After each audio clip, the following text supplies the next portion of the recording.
राघव और सुजाता दोनों के प्यार के चर्चे हर जगह हो रहे थे। कॉलेज में ये सबसे फेमस कपल थे। क्लास में, कैंटीन में, सब जगह इनकी ही बातें होती थी। उन्हें देखकर ऐसा लगता था मानो दोनों एक दूसरे के लिए ही बने हैं। कोई इनकी जोड़ी की मिसाल देता तो कोई इनसे ईर्ष्या करता। ईर्ष्या होती भी क्यों नहीं साहब। सुजाता इतनी खूबसूरत थी कि हर कोई उसकी खूबसूरती का दीवाना था। तीर चलाते उसके तीखे नैन, गुलाब सी पंखुड़ियों से नाजुक उसके होठ, मखमल सा मुलायम उसका बदन, काली रेशमी जुल्फें, सुराहीदार लंबी गर्दन और उस पर उसका गोरा रंग सोने पे सुहागा का काम करता था।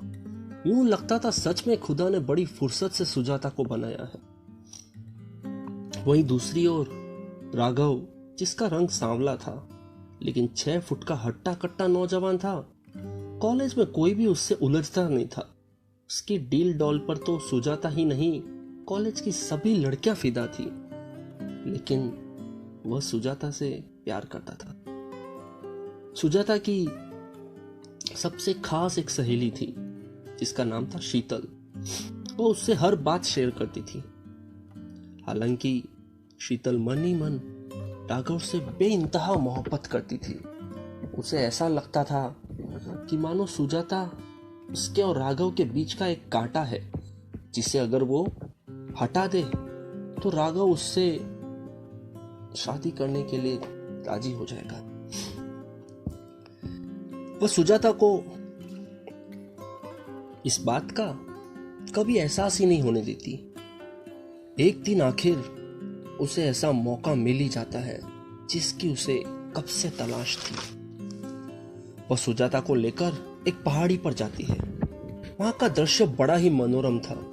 ये दोनों काफी सारी फोटो खींचते हैं। तभी शीतल के शैतानी दिमाग में एक खतरनाक आइडिया आता है। वह सुजाता को पहाड़ियों से नीचे धक्का दे देती है। सुजाता स्तब्ध होकर उसे देखती रह जाती है और कुछ समझ ही नहीं पाती है। इतनी ऊंचाई से नीचे गिरने पर तुरंत उसकी मौत हो जाती है। अब वह बिना किसी घबराहट के सुजाता की गाड़ी को भी पहाड़ियों से नीचे धक्का दे देती है ताकि सबको यह एक्सीडेंट लगे।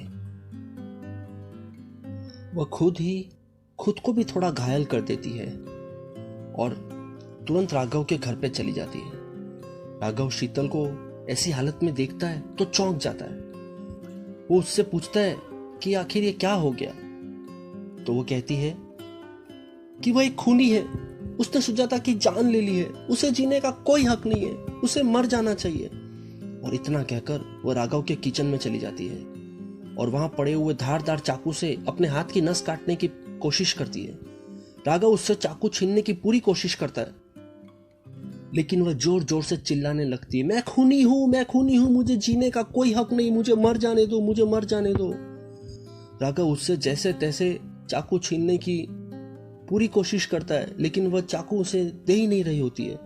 वो उसे खींचकर एक थप्पड़ मारता है। राघव का हाथ भारी होने से वह नीचे जमीन पर गिर जाती है। तुरंत मौका देखकर राघव उससे चाकू छीन लेता है और फिर उससे पूछता है कि आखिर क्या हुआ।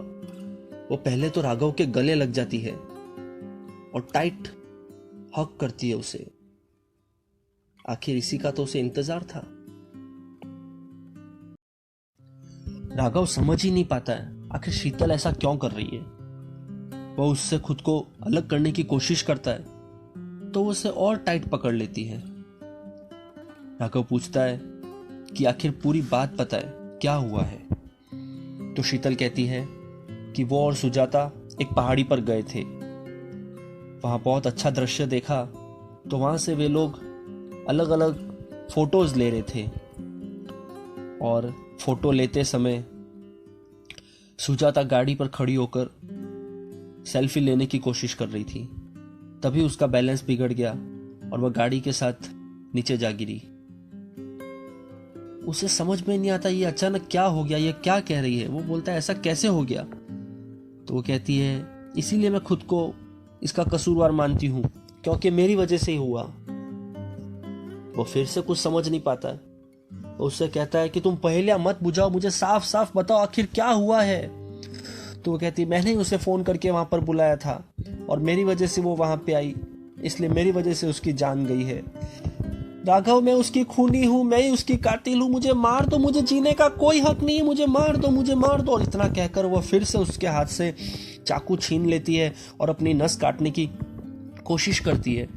लेकिन तभी राघव पूरी जोर लगाकर उससे चाकू छीन लेता है और फिर उसको कहता है कि अब अगर तुमने मारने मरने की बात की तो मैं अपना आपा खो बैठूंगा। वो कहती है, मैं एक ही शर्त पे खुद को माफ करूंगी या खुद को नहीं मारूंगी, अगर तुम मुझसे शादी करने के लिए राजी हो जाओ। उसे तो बड़ा धक्का लगता है कि शीतल ने ये क्या बात कह दी। अभी तो सुजाता की मौत हुई है, वो उसके गम में डूबा है और ये शादी की बात कर रही है। वह कहती है, अगर तुम शादी के लिए हाँ नहीं करोगे तो मैं खुदकुशी कर लूंगी, क्योंकि सुजाता मेरी खास सहेली थी, मैं उसके बिना जिंदा नहीं रह सकती और मुझे यही लगता रहेगा कि उसकी मौत मेरी वजह से ही हुई है, मैं ही उसकी कातिल हूं।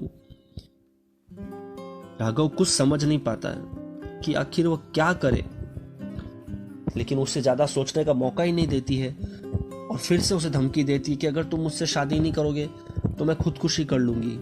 मरता क्या ना करता। वो बेचारा शादी के लिए हाँ भर देता है।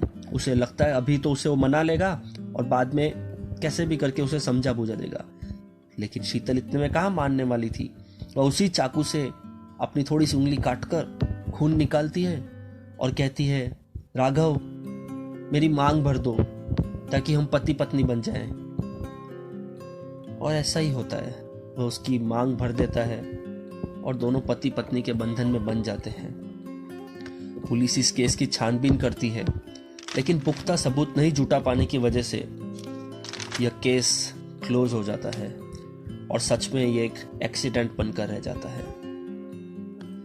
सभी इस हादसे को धीरे धीरे भुलाने की कोशिश करने लगते हैं, लेकिन राघव के मन में अभी भी सुजाता की यादें रहती है।